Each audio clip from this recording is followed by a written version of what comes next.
മകരവിളക്കുമായിട്ട് ബന്ധപ്പെട്ട് 15-ാം തീയതി മകരവിളക്ക് ദർശിക്കുന്നതിന് വേണ്ടിയിട്ട് കഴിഞ്ഞ വർഷത്തെക്കാളും കൂടുതൽ തീർത്ഥാടകർ വരുമെന്നുള്ള പ്രതീക്ഷയിലാണ് നമ്മൾ അറേഞ്ച്മെൻറ്റ്സ് ചെയ്തിരിക്കുന്നത്. പുല്ലുമേട്, അതുപോലെ പാഞ്ചാലിമേട്, പരുന്തുംപാറ ഈ 3 സ്ഥലങ്ങളിൽ ആവശ്യമായ ക്രമീകരണങ്ങൾ ഏർപ്പെടുത്തിയിട്ടുണ്ട്. സുരക്ഷാ ബാരിക്കേഡുകൾ, അതുപോലെ എല്ലാ വകുപ്പുകളുടെയും ഹെൽത്തിൻ്റെ ആംബുലൻസുകൾ, ഫയർഫോഴ്സിൻ്റെ ആംബുലൻസ്, പോലീസിൻ്റെ ആവശ്യമായ മെന്ന് എല്ലാം നമ്മളിപ്പോൾ അറേഞ്ച് ചെയ്തിട്ടുണ്ട്. അതിൻ്റെ റിവ്യൂ ആണ് ഇന്ന് നടന്നത്.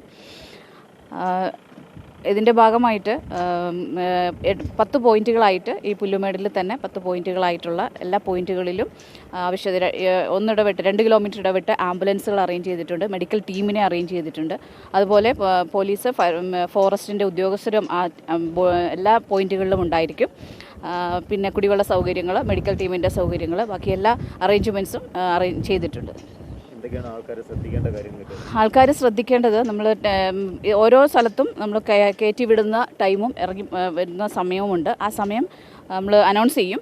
അനൗൺസ് ചെയ്തതിന് ആ ടൈം പാലിക്കാനുള്ള ശ്രമമാണ് ചെയ്യേണ്ടത്. പിന്നെ ഇത് പുല്ലുമേടിൽ മകരവിളക്ക് ദർശിച്ചതിന് ശേഷം താഴെ സന്നിധാനത്തിലേക്ക് യാതൊരു കാരണവശാലും ഭക്തരെ വിടുന്നതല്ല. തിരിച്ച് വന്ന വഴിയിൽ തന്നെ നമ്മൾ തിരിച്ച് വിടുന്നതാണ്. അതുകൊണ്ട് യാതൊരു കാരണവശാലും ഇവിടെ വന്നിട്ട് പുല്ലുമേട് മകരവിളക്ക് ദർശനം കഴിഞ്ഞിട്ട് സന്നിധാനത്തിലേക്ക് ഭക്തജനങ്ങളെ അന്നത്തെ ദിവസം വിടുന്നതല്ല എന്ന് നേരത്തെ തന്നെ അറിയിച്ചിട്ടുള്ളതാണ്. അതൊന്നും കൂടി ഉറപ്പാക്കേണ്ടതുണ്ട്.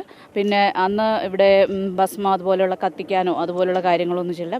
പോലീസ് പേഴ്സണൽസും ഫോറസ്റ്റും പറയുന്ന എല്ലാ നിർദ്ദേശങ്ങളും പാലിച്ചുകൊണ്ടായിരിക്കണം ദർശനം നടത്തേണ്ടത്. KSRTC 65 ബസ്സുകൾ നമ്മളിപ്പോൾ അറേഞ്ച് ചെയ്തിട്ടുണ്ട് കുമളിയിൽ നിന്ന്. അത് 1 മണി വരെ ആയിരിക്കും കുമളിയിൽ നിന്ന് നമ്മൾ തീർത്ഥാടകരെ കൊണ്ടുവരുന്നത്.